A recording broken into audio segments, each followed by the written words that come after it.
Mic up here, so we'll have to share. We now have a question on prison and sentencing reform. And this round will start with Mr. Rael. The question is, Representative Mo Maestas introduced a bill that would allow treatment in lieu of prison time for nonviolent drug offenders. Tell us how you feel about this approach, and if you don't agree with it, how would you propose to deal with nonviolent drug offenders? That's a great question. When I was the city manager for the city of Albuquerque, I was responsible for managing and the operations of the detention center here in Bernalillo County, the Metropolitan Detention Center. A large percentage of the inmates in that detention center were repeat offenders. And you know what we've done? What we do with our jails is that we put in people that we can't take care of, whether they're mentally ill or they're folks that are dependent on substance abuse or what have you. That's where we put everyone. And the dilemma is this, is that jails are not rehabilitation centers for people who have substance abuse dependencies. And because we don't have systems in place to deal with that, we are using the most expensive means, which is to house people in prison to try and get them to hopefully get out of detox and then hopefully go back into society and not get back on drugs. We need to have a system in place where you have substance abuse centers that deal with this issue directly. So I support Mo's idea on this issue because I believe that jails are the wrong place to do rehabilitation. I believe that we need to have systems and facilities in place that help these people to get off substance abuse, and we need to monitor them. We need to have good tracking systems to ensure that they stay off the drugs and that they become better citizens and productive citizens. But jails are not the place for us to have people that are on substance abuse, because you know what? Jails will not cure their problem. When you talk about the issue about reform in our judicial system, when you talk about what deals with regards to what happens in our courts and what happens out on the streets, I supported and always will support the bill that Representative Maestas introduced. In fact, it was on the floor of the Senate, and that last day, Senator, remember, it was just the conversations and dialogue that was happening with regards to my colleagues on the other side of the aisle, slowing down the conversation. It's part of the process that we do up in Santa Fe. When you talk about what we do and what we don't do as a state is looking at the behavioral health system. We don't have a decent system in the state. We don't put enough money in it.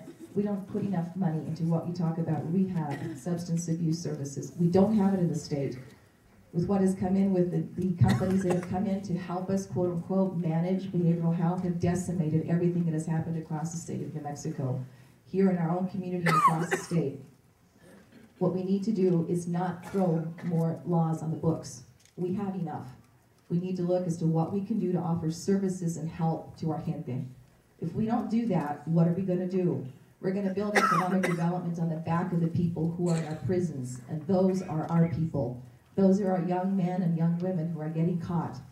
That's what we have to continue to work on, is provide services and figure out, instead of throwing the book at them, to offer them some help.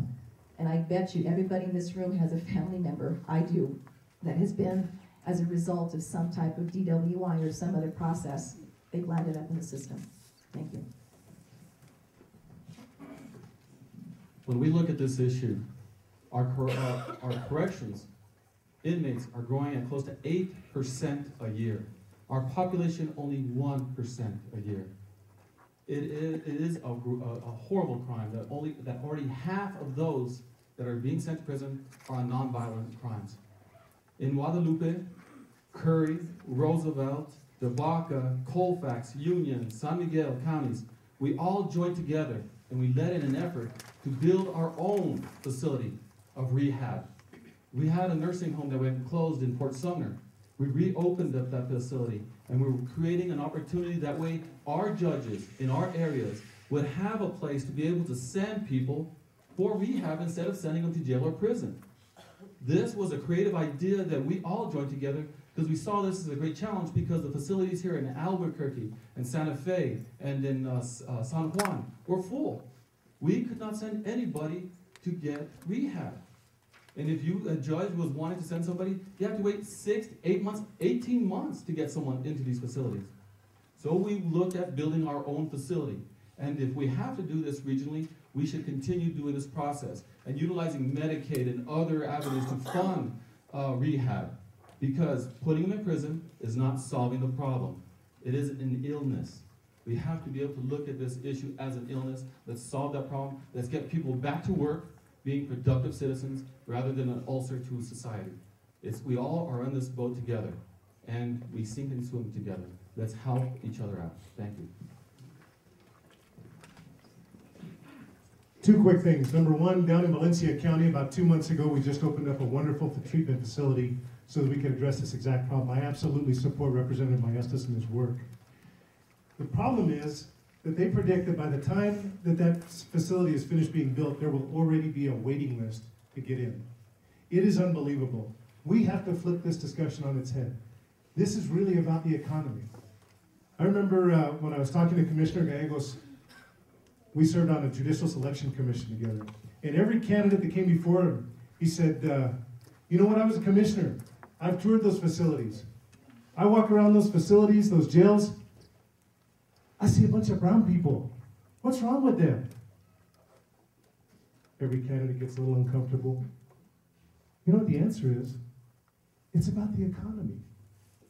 It's about an over-representation of poverty in our minority communities. And in New Mexico, that's the majority of our state. So until we start addressing the deep pockets of poverty we have in this state, we will continue to have overpopulated prisons with people who have substance abuse issues that we are failing to address as a community. So until we take a two-pronged approach, looking at the economy and its impact upon our minorities in our state, and substance abuse treatment, we will continue to have this problem. That has got to be a priority for the administration to come, and it's a priority for Brian Cole, which is me. I always make fun of people talking in the third person. I just did it. Isn't that funny? So at the end of the day, I hope that we continue to tie this conversation about the economy in with our prison systems. Real quick, $1 million earner in New Mexico pays $40,000 in taxes under the very regressive tax structure. That's how much it costs to imprison one person for 1 year in New Mexico, minimum security. This is a terrific question because it brings together three separate issues that plague New Mexico. First, the total bankruptcy of the war on drugs. This is something that's been going on for 25 years. It's an utter failure. We ought to totally rethink that. And Representative Maestas' legislation would be a good step in that direction, but we need to go even farther. Second, it brings up the issue of New Mexico's overdependence on private prisons. We are the most heavily privatized correction system in the country. And the cornerstone of the economic miracle of Santa Rosa is the private prison that was located there. 500 inmates represent the entire population growth of Santa Rosa in the last 10 years. That's the biggest piece of this problem. We have people making money off of this problem. Drug dealers, private prison operators, and those who don't want to see behavioral health taken from the privatized managed care system where it is now and put into the state's hands where the money comes from. We need to do all three of those things. Stop our dependence on private prisons, stop our dependence on a privatized mental health system, which is utterly failing, and we need to do something about our education system, which is creating half of the kids not graduating from high school. We really got serious about this problem, we could solve it. But as long as people are making as much money off of the behavioral health system, the private prisons, and the drugs, we're not going to be able to get anywhere. Let's get serious and do something real.